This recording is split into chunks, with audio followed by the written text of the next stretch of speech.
చైతన్య ప్రసారం.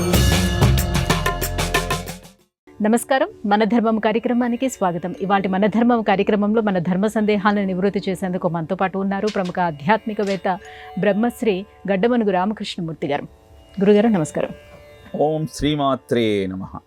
గురుగారు, శతక సాహిత్యంలో ఒకే మకుటంతో 100కు పైగా పద్యాలు రచిస్తారు. అలా ఒకే మకుటంతో పద్యాలు రచించినటువంటి మొట్టమొదటి కవి ఎవరు?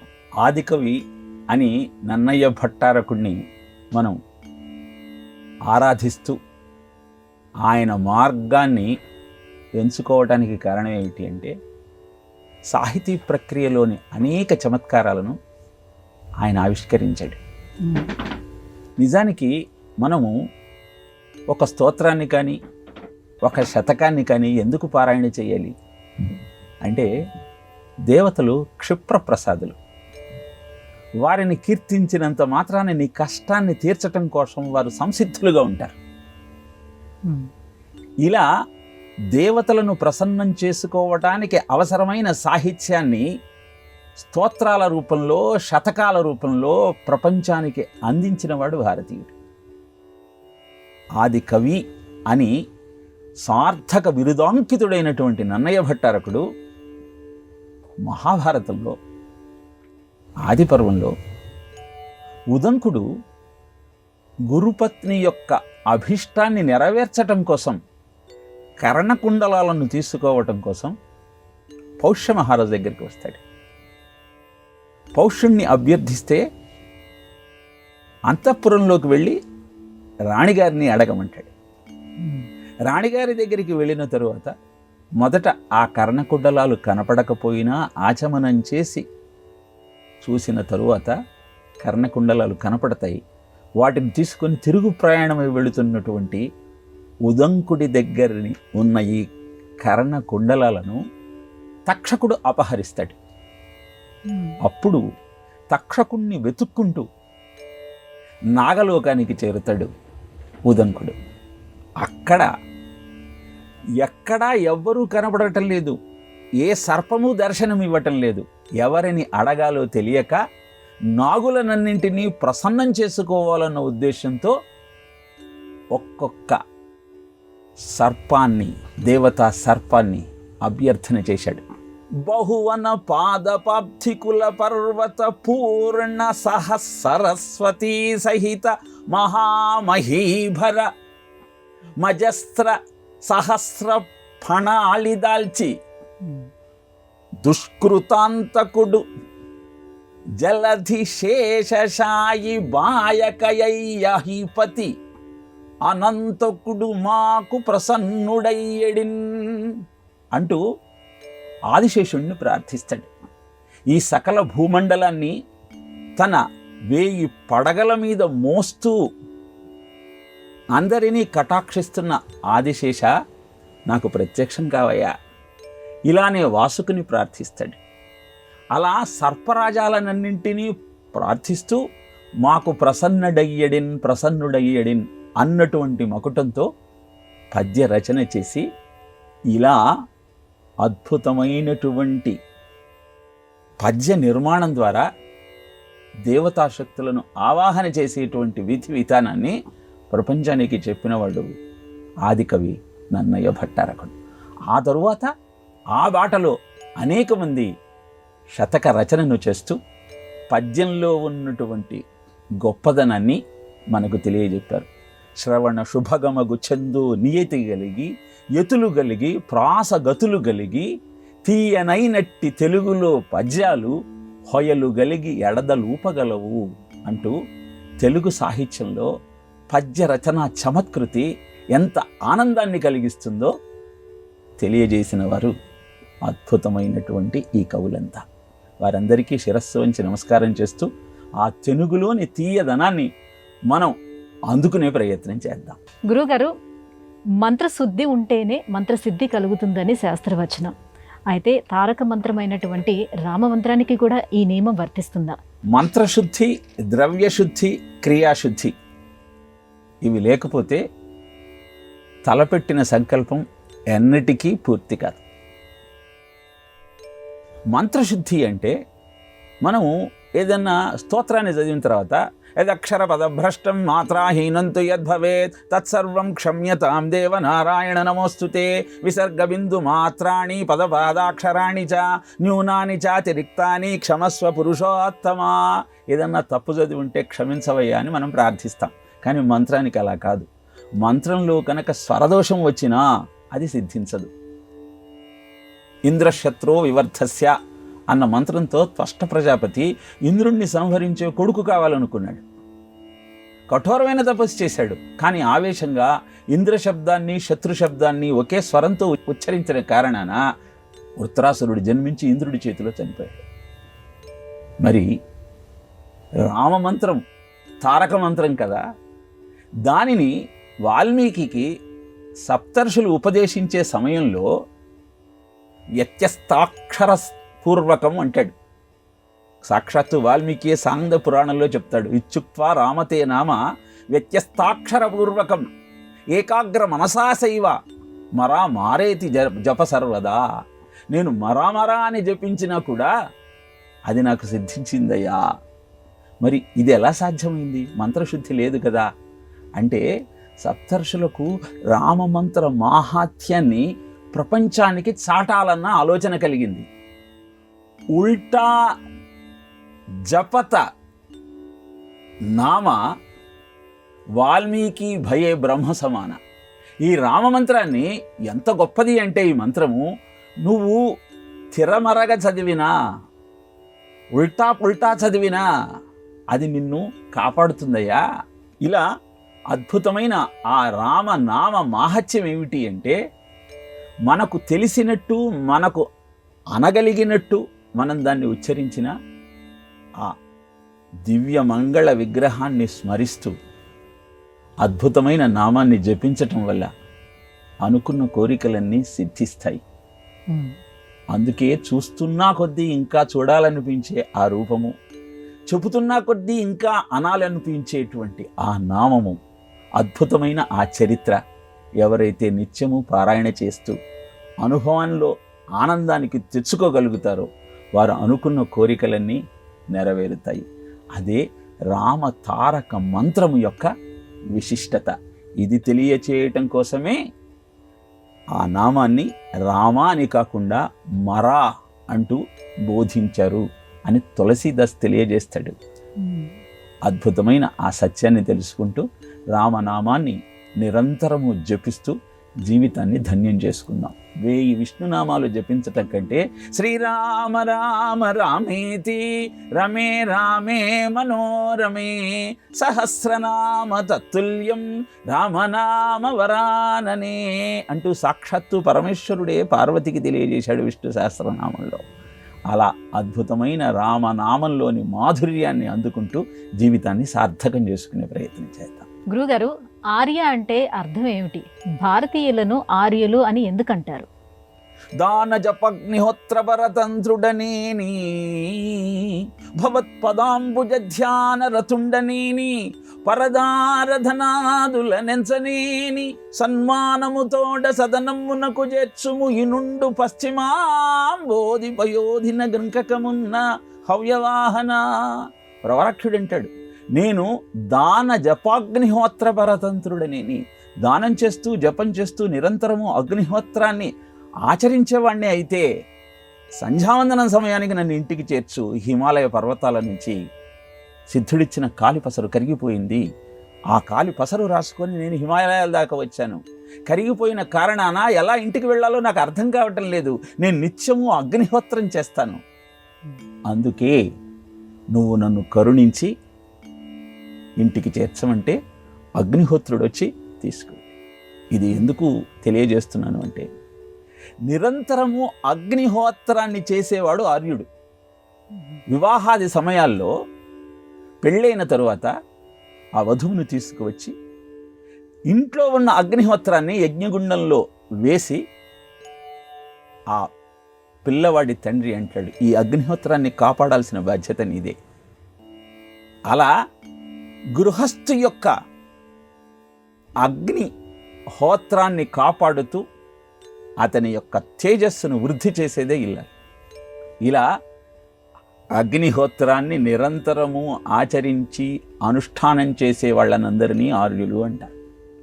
ఎక్కడి నుంచో వచ్చిన వారు కాదు. ఇక్కడ ప్రతినిత్యము అగ్నిర్వైముఖాదేవాహ, దేవతలకు అగ్నిముఖంగా హవిస్సును సమర్పిస్తూ దేవత అనుగ్రహాన్ని పొందుతూ దేవాన్ భావయతానేనా తే దేవా భావయంతవః పరస్పరం భావయంతః శ్రేయః పరమవాప్స్యత అని భగవద్గీత చెబుతుంది.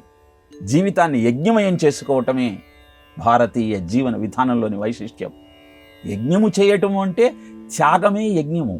యజ్ఞోహై విష్ణు, విష్ణు స్వరూపమే యజ్ఞము. ఇలా నిరంతర అగ్నిహోత్ర ఆచరణ అనుష్ఠానాది కార్యక్రమాలు ఎవరి ఇంట్లోనైతే ఉంటాయో వాళ్ళు ఆనందంగా ఉంటారని చెప్పటంలో ఎలాంటి సందేహము లేదు. అలాంటి జీవన విధానాన్ని ఎంచుకున్న వారంతా ఆర్యులే. అందుకే ఆర్య అన్నది గౌరవవాచకంగా, ఆర్య అన్న శబ్దం అగ్నిహోత్రాన్ని ఆరాధించే వ్యక్తుల యొక్క సౌశీల్యాన్ని వివరించే విధంగా శాస్త్రం తెలియజేసింది. గురుగారు, చవన అంటే జారిపోవటం అనే అర్థం వస్తుంది కదా, మరి ఒక మహర్షికి చవన అని పేరు ఉండటంలో అంతరార్థం ఏంటి? చవన అన్న మహర్షి ఉత్పత్తి ఆ నామాన్ని ఆయనకు స్థిరీకరించటం కారణమైంది. భృగు మహర్షి మహాతపశక్తి సంపన్నుడు, బ్రహ్మమానస పుత్రుడు. ఆయన భార్య పులోమ. పులోమ అనే రాక్షసుడు కూడా ఉన్నాడు. ఈ పులోమ అనే రాక్షసుడికి తన పేరుతో ఉన్న స్త్రీని వివాహం చేసుకోవాలనేది ఆలోచన. భృగు మహర్షి యొక్క భార్య అయినటువంటి పులోమ అద్భుతమైన సౌందర్యవతి అని గ్రహించి ఆమెను ఎలా అయినా సొంతం చేసుకోవాలనుకున్నాడు. అందుకే భృగు మహర్షి ఇంట్లో లేని సమయంలో ఆశ్రమంలోకి ప్రవేశించి పులోమ కోసం వెతికాడు. ఒక స్త్రీమూర్తి కనపడింది, కానీ ఆమె పులోమ అవునా కాదా అన్న సందేహం కలిగింది. ఎవరు చెబుతారు? అందుకే అగ్నిదేవుణ్ణి అడిగాడు, ఈమె పులోమ అవునా కాదా. అగ్నిదేవుడికి ఈ పులోమ అనే రాక్షసుడి యొక్క ఆలోచన తెలుసు. ఇప్పుడు నిజం చెప్పాలా అబద్ధం చెప్పాలా అని ఆలోచనలో పడ్డాడు. అబద్ధం చెప్తే అనృత దోషం వస్తుంది, నిజం చెప్తే ఆ మహా ఇల్లాలు ఆపదలో పడుతుంది. ఏం చేయాలో ఆలోచించి అనృత దోషం అనేది భరింపరానిది కనుక నిజమే చెబుతాను, భృగు వచ్చి నన్ను శపిస్తే ఆయనను ప్రార్థిస్తాను, కరుణామయుడైనటువంటి ఆ భృగువు నన్ను రక్షిస్తాడు అనుకున్నాడు. పులోమ మహాపతివ్రత కనుక తనను తాను రక్షించుకోగలుగుతుంది, నాకెందుకు ఈ అనృత దోషం అనుకున్నాడు అని ఆమె పులోమ అని చెప్పాడు. వెంటనే పంది రూపం దాల్చి ఈ పులోమ అనే రాక్షసుడు మహాపతివ్రత అయిన పులోమను ఎత్తుకుని వెళుతూ ఉన్నాడు. అప్పుడు ఆమె నిండు గర్భవతి. ఆ పులోమ రాక్షసుడు వరాహ రూపంలో పరిగెత్తుతూ ఉన్న సమయంలో కదిలిన కదలికల వల్ల జారి పడ్డాడు పొట్టలో ఉన్న ఆ బిడ్డడు. పుడుతూనే ఆ రాక్షసుడి వైపు చూశాడు, అంతే వాడు భస్మీపటలం అయిపోయాడు. ఇలా తల్లి గర్భం నుంచి జారి పడ్డాడు కనుక చవనుడు అన్న నామంతో ప్రసిద్ధికెక్కాడు. గురుగారు, న్యాయానికి తర్కానికి తేడా ఏమిటి? ఈ రెండు ఒకదానిపై ఒకటి ఆధారపడి ఉంటాయా? నీయతే ప్రాప్యతే యథార్థ జ్ఞానం ఏన సహ న్యాయః అన్నది గౌతముడు న్యాయానికి ఇచ్చిన నిర్వచనం. అంటే ఏదైతే యథార్థ జ్ఞానాన్ని తెలియజేస్తుందో అదే న్యాయము. పదార్థ ప్రమాణై అంటే అనేకమైన ప్రమాణాలతో సత్యాన్ని నిరూపించగలిగితే అది కూడా న్యాయము. ఇక తర్కం అంటే తర్కాః న్యాయయుక్తయః భాష్యతే ప్రతిపాద్యతే అస్మిన్ అని చెప్పింది.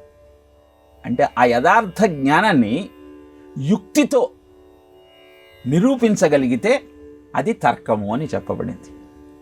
మరి యుక్తి అంటే ఏమిటి? స్వపక్ష సాధక విపక్ష బాధక ఇది యుక్తి అన్నాడు. అంటే ఏదైనా సరే, సత్యం ఏదైనా నీకు అనవసరం, మనం చేసే పని సరి అయినది, ఎదుటివాడు మన ప్రతిపక్షం చేసే పని అది సరి అయినది కాదు అని మాటల ద్వారా తెలియజేసేదే యుక్తి. ఇప్పుడు న్యాయం అంటే వస్తువును ఆధారంగా చేసుకొని వాస్తవాన్ని తెలుసుకునే ప్రయత్నం, కారణాలను యోచించి జరిగినదేమిటో గుర్తించే తత్వం. కనుక న్యాయానికి తర్కం ఉపయోగపడుతుంది. న్యాయంలో తర్కం ఒక భాగం. అందుకే తర్కము 16 రకాలుగా ప్రమాణాలతో ఉంటుందని గౌతముడు తెలియజేస్తాడు. అది ఆ ప్రమాణాల ద్వారా, ఆ కారణాల ద్వారా వాస్తవాన్ని గుర్తించి న్యాయాన్ని తెలుసుకునే పద్ధతే న్యాయశాస్త్రంలో చెప్పబడింది. ఈ ప్రమాణాల వివరణను గౌతముడు న్యాయదర్శనంలో మనకు అందించాడు. ఇలా మహాపురుషులు, మహామునులు జీవనాన్ని సక్రమమైన మార్గంలో గడపటానికి అనుసరించాల్సిన మార్గాలను అద్భుతంగా మనకు వివరించారు. వాటినన్నింటినీ తెలుసుకుందాం, ఆచరిద్దాం, ఆనందంగా ఉండే ప్రయత్నం చేద్దాం. గురువుగారికి మరో సందేహం. ఒకరికి వచ్చిన స్వప్నం మరొకరికి నిజమయ్యే అవకాశం ఎంతవరకు ఉంటుంది? ఇలా సాధ్యమవుతుందా? యోగ వాసిష్టంలో రాముడికి మాయ ప్రభావాన్ని వివరిస్తూ ఒక అద్భుతమైన కథ చెప్తారు. నీ స్వప్నం ఒకరికి వాస్తవం కావచ్చు, అది తెలుసుకొని మాయ నుంచి బయటపడే ప్రయత్నం చేయమంటూ వివరిస్తారు. ఈ విషయాన్ని భగవాన్ రమణులు తెలియజేస్తూ యోగవాసిష్టంలో చెప్పబడిన లవణవర్మ కథను వివరించారు. ఉత్తర పాండు దేశానికి రాజు లవణవర్మ. ఆయన దగ్గరికి ఒకరోజు ఐంద్రజాలికుడు వచ్చి అనేకమైన అద్భుతాలు ప్రదర్శించాడు. అనంతరము సింధురాజు వార్తాహరుడు ఒక తెల్లని గుర్రాన్ని, శ్వేత అశ్వాన్ని ఆ రాజుకు బహూకరించాడు. అలా బహూకరింపబడినటువంటి అశ్వాన్ని రాజు చూస్తూనే ఉన్నాడు. ఈ ఐంద్రజాలకుడు తన మంత్రదండంతో రాజు కనుల ముందు ఒక విన్యాసం చేశాడు. 4 జాముల తరువాత రాజు తన ఆసనం నుంచి తుళ్ళి కింద పడ్డాడు. ఉన్నటువంటి సభాసదులంతా ఆశ్చర్యపోయారు. రాజా, అలా ఉన్నారేమిటి? ఒక్కసారి బయటకు పడ్డారేమిటి? మేమంతా ఆశ్చర్యంలో ఉన్నాం. అంటే ఏం జరిగిందో నాకు అర్థం కాలేదు. ఈ శ్వేషాశ్వాన్ని అధిరోహించి నేను అరణ్యంలోకి వెళ్ళాను. అరణ్యంలో పరిగెత్తిన తర్వాత ఒక చోట అశ్వం కదలకుండా నిలబడింది. నన్ను వదిలేసి తన దాన్ని తాను వెళ్ళిపోయింది. ఆకలితో అలమటిస్తున్న నాకు ఒక స్త్రీమూర్తి దర్శనమిచ్చింది. ఆహారం పెట్టమంటూ అభ్యర్థించాను. నన్ను వివాహం చేసుకుంటావని అడిగింది. తప్పని పరిస్థితిలో ఆమెను వివాహం చేసుకొని వారి గూడెంలోనే నివాసం మొదలుపెట్టాను. 4 పుత్రులు కలిగారు. అనుకోకుండా అరణ్యం తగలబట్టం ప్రారంభించింది. నేను భార్య పిల్లలతో పరిగెత్తుని వెళుతూ ఉంటే ఆ రాత్రి నా భార్య మరణించింది. పిల్లలంతా అన్నమో రామచంద్ర అని అలమటిస్తూ అరుస్తూ ఉంటే నా పితృహృదయం ఘోషించి ఏం చెయ్యాలో తెలియక అక్కడ ఉన్నటువంటి ఎండు కట్టెలను రాజిల్లప చేసుకొని ఆ అగ్నిలో ప్రవేశించి నా జీవితాన్ని త్యాగం చేశాను. అలా అగ్నిలో దూకినటువంటి అనుభవమే ఈ సింహాసనం నుంచి కిందికి రావటానికి కారణమైంది అంటూ తనకు వచ్చిన స్వప్నాన్ని వివరించాడు. ఆ ఐంద్రజాలకుడు ఎక్కడున్నాడో చూస్తే అంతర్ధానమై ఉన్నాడు. అది వాస్తవంగా జరిగిందే అన్న భావనతో రాజు గుర్రాన్ని అధిరోహించి సైనికులతో అరణ్యంలోకి వెళితే అక్కడ ఆ గుడిసెలుతో ఉన్నటువంటి వారి ఆవాసము కనపడింది. తన భార్య తల్లి విలపిస్తూ ఏడుస్తున్న దృశ్యము కనపడింది. ఈ విషయాన్ని వశిష్ఠుడు రామచంద్రుడికి వివరించిన వైనాన్ని తెలియజేస్తూ ప్రపంచమంతా ఒక కల లాంటిది. కలలంబోలెడి పుత్రమిత్ర వనితాగారాది సంయోగముల్ నిజవాంఛారతి ఎండమావులకు నాసల్బోబు చందంబునన్ తలతున్ సత్యములటంచు మూఢుడ వృథా తత్వజ్ఞుడన్ నాకు నీ విలసత్పాదయుగంబు జూపి కరుణన్ వీక్షించు లక్ష్మీపతి అంటూ అక్రూరుడు ఏ విధంగానైతే కృష్ణుణ్ణి ప్రార్థించి ఈ మాయామోహిత జగత్తు నుంచి నన్ను రక్షించమంటూ ప్రార్థించాడో అలా మనం కూడా ఈ మాయను జయించినప్పుడే అది జీవిత సార్థక్యానికి సోపానమవుతుంది అన్న విషయాన్ని తెలియజేస్తూ యోగ వాసిష్టంలో రాముడికి వశిష్ఠుడు తెలియజేసిన ఈ ఘట్టాన్ని ప్రస్తావన చేస్తారు. గురుగారు, లోహ సంగ్రహణ విధానాన్ని ప్రపంచానికి చాటింది వేదమా? వేదాలలో లోహ సంగ్రహణ ఈ శాస్త్రం గురించి ఎటువంటి అంశాలు తెలియజేయబడ్డాయి? ఆధునిక విజ్ఞానంలో ఏ ఖనిజాలైనా భూగర్భంలో ఉన్నాయా లేదా అన్న పరిశీలన చేయాలనుకున్నప్పుడు శాస్త్రజ్ఞులు ఒక హెలికాప్టర్ని ఆధారంగా చేసుకొని ఆ ప్రదేశాన్నంతా అద్భుతమైన కెమెరాలతో స్కాన్ చేస్తారు. అలా అంతా స్కాన్ అయిన తర్వాత వచ్చినటువంటి రిజల్ట్స్ అన్నింటినీ పరిశీలన చేసి ఎక్కడ ఎంత లోతులో ఏ ఏ లోహాలు ఉన్నాయి, ఏ ఏ ఖనిజాలు ఉన్నాయి, ఇవన్నీ కూడా బేరేజు వేసుకున్న తరువాత తవ్వకాలు ప్రారంభిస్తారు ఆ ప్రాంతాలలో. ఇదే విషయాన్ని వేదం కూడా తెలియజేసింది. ఆక్రమ్యవాజిన్, నేను ఒక గుర్రాన్ని అధిరోహించి భూమ్యా ప్రవృత్తయన్, భూమి అంతా తిరుగుతాను. బ్రూహి, చెప్పు, యతః ఖననం మతం వయం, ఎక్కడ నేను తవ్వకాలు చెయ్యాలో నువ్వే చెప్పు ఓ అగ్నిదేవా అంటూ ప్రార్థన చేసే శ్లోకం కనబడుతుంది. ఈ మంత్రం ఏం చెబుతోంది?